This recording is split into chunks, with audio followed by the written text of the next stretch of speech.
আমি পারবো না। ও যে ভুল করে গম গম গিয়ে ফেলেছি নিষিদ্ধ গাছের ফল খেয়ে ফেলেছে, আমি পারবো না।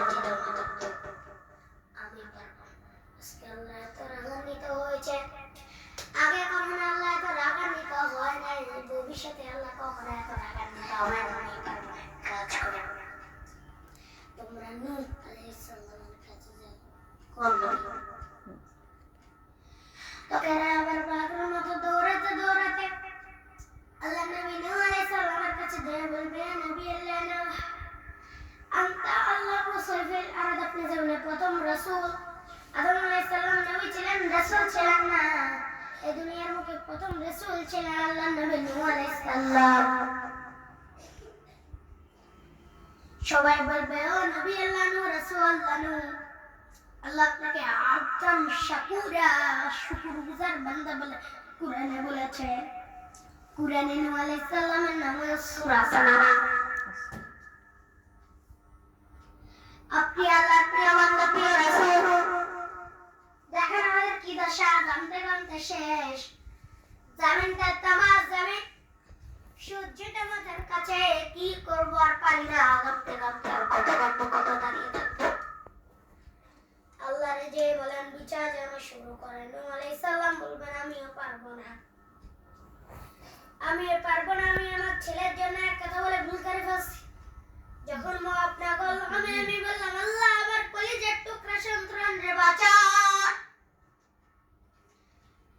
আল্লাহ বললেন, সে তো আমার সন্তান না, কারণ সে ঈমান আনে নাই, সে পাহাড় উপরে দাঁড়িয়েছে, দেখি কেমনে সে বাঁচে।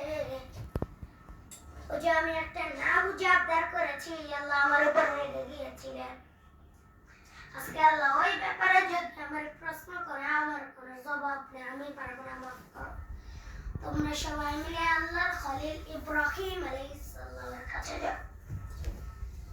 লোকেরা এবার পাগলের মতো দৌড়াতে দৌড়াতে আল্লাহ নবী ইব্রাহিম আলাইহিস সালামের কাছে যেয়ে আল্লাহর খলিল ইব্রাহিমকে যেয়ে বলবে, ইয়া খলিলুল্লাহ, ও আল্লাহর খলিল, আল্লাহ আপনাকে বড্ড ভালোবেসেছেন, আপনি কাবা বানিয়েছেন, আল্লাহ আপনাকে বড্ড পছন্দ করেন। দেখেন আমাদের কি অবস্থা, আপনি যে আল্লাহর কাছে সুপারিশ করেন, আল্লাহ আজকে বিচার শুরু করেন। আল্লাহ নবী ইব্রাহিম বলবেন, আমি পারবো না, আমি আমার জীবন দেশে 3টা মিথ্যা বলেছি। কয়টা? 3টা। আসলে মিথ্যা একটু কৌশল করে কথা, ওটাকে হাদিসে মিথ্যা বলা হয়েছে। আমি জীবনে 3টা মিথ্যা বলেছি, জীবন বাঁচানোর তাগিদে কৌশল করে 3টা কথা বলেছি। আজকের কঠিন ময়দানে আল্লাহ যদি ওই 3টা কথার ব্যাপারে জিজ্ঞেস করে, লজ্জা আমি মাথা দেখাতে পারবো না, আমিও পারবো না। আল্লাহ আজকে আল্লাহ তো রেগে আছে, আগে কখনো এত রাগে নাই, পরেও রাখবে না। তোমরা সবাই মিলে বনি ইসরাইলের নবী মুসা আলাইহিস সালামের কাছে যাও। সবাই জমে মুসা আলাইহিস সালামের কাছে যেয়ে বলবে, নবী আল্লাহ মুসা, আপনি ছিলেন কালিমুল্লাহ, আল্লাহর সাথে সরাসরি কথা বলতেন। রব্বুল আলামিন আপনাকে তাওরাত কিতাব দিয়েছেন, আপনি যে একটু সুপারিশ করেন। আল্লাহ নবী মুসা বলবেন, মাফ করো, আমিও পারবো না, আমি দুনিয়ার মুখে ভুল করে মানুষকে মেরে ফেলেছি। আমি বলছিলাম আদব শিক্ষা দেওয়ার জন্য তারপরে মরেই যাবে। আজকে আল্লাহ যদি জিজ্ঞেস করে কেন পারলো,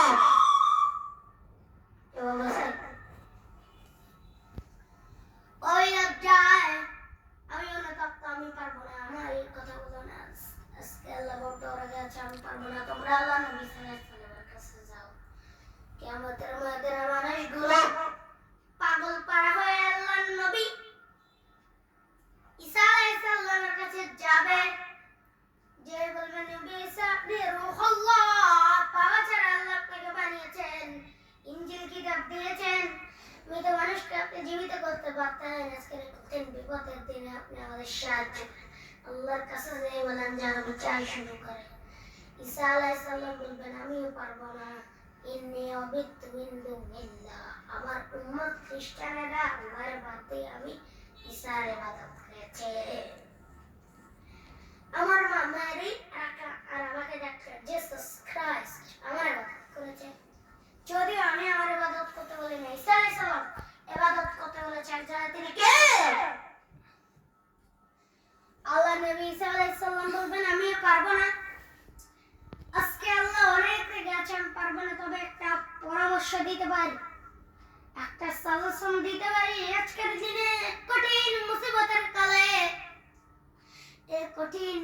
নয়, কেউ আল্লাহর দরবারে দাঁড়িয়ে একটা টু শব্দ করার ক্ষমতা কারো নাই।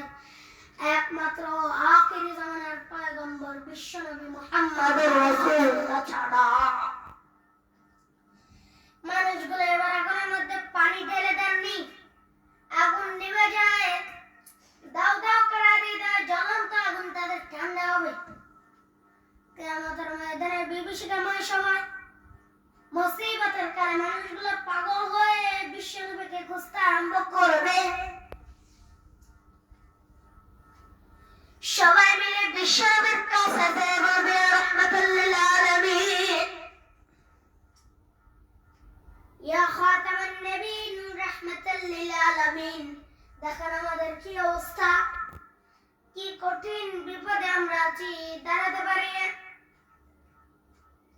সূর্যের আলো খেলে হয় না, আজকে কেউ সুপারিশ করতে পারবে না। সব নবীরা অপারগতা স্বীকার করেছে, তারা বলেছে আপনি ছাড়া কেউ নাকি আল্লাহর সামনে দাঁড়াতে পারবে না, আপনি একটু সুপারিশ করেন।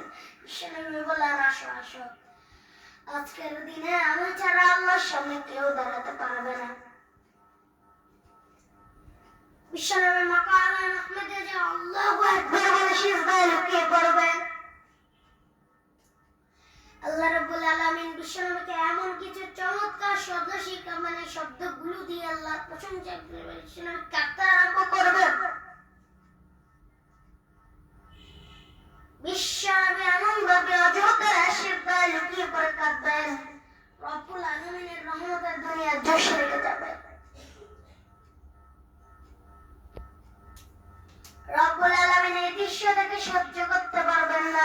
রব্বুল আলামিন বলবেন, ইয়া মুহাম্মাদুর ফারাসা,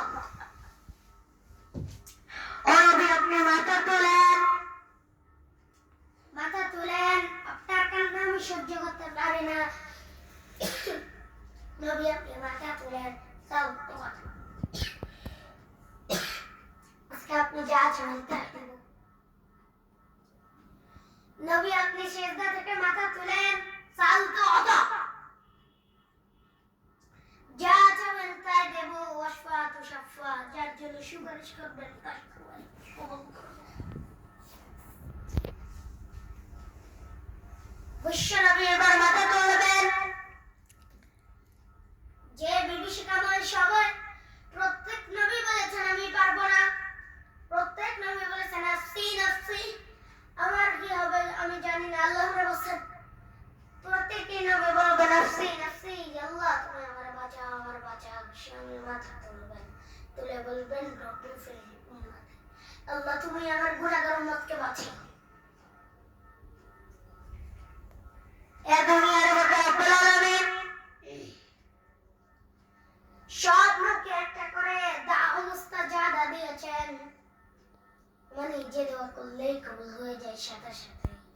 তাও দুনিয়ার সব নবীরা ওই দোয়াটা দুনিয়াতে সব নবীকে আল্লাহ একটা করে দোয়া দেয়, নবী দোয়া করলেই কবুল, সব নবীরা দোয়াটা করেছে দুনিয়াতে। বিশ্বনবী বলেন আমি করি নাই,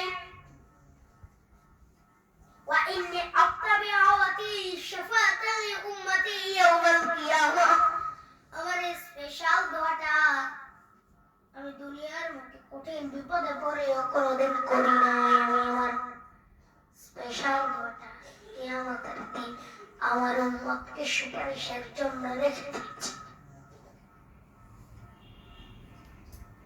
বিশ্বনবী এবার মাথা তুলবেন, রব্বুল আলামিন বলবেন আমি আপনার আজকে আপনি যা চাবেন তাই দেন। ওয়াশফা তুশাফা, সুপারিশ করেন, সুপারিশ কবুল করব। বিশ্বনবী বললেন আল্লাহ ওই স্পেশাল দোয়াটা দুনিয়াতে করি নাই, আজকে আমি তোমার দরবারে দাঁড়িয়ে কিয়ামতের দিন ওই দোয়াটা করছি। আল্লাহ আমার যে উম্মতের হৃদয়ে যারা পরিমাণে ইমান আছে, আমার একটা উম্মতকে তুমি জাহান্নামে ঢুকাতে পারবা। বিশ্বনবী পাগলের মতো একবার হাউজে কাউসারে যাবেন, একবার সিরাতে যাবেন, একবার ফুলসিরাতের দিকে, একবার হাউজে কাউসারের দিকে পাগলের মতো দৌড়াতে থাকবেন। তার কোনো উম্মত যাতে জাহান্নামে ঢুকে না যায়। সেদিন কেউ সুপারিশ করতে পারবে না বিশ্বনবী ছাড়া। আবু মাহাজুরা মক্কার মুয়াজ্জিন, এই ঘটনা আপনাদেরকে বলতে পারি।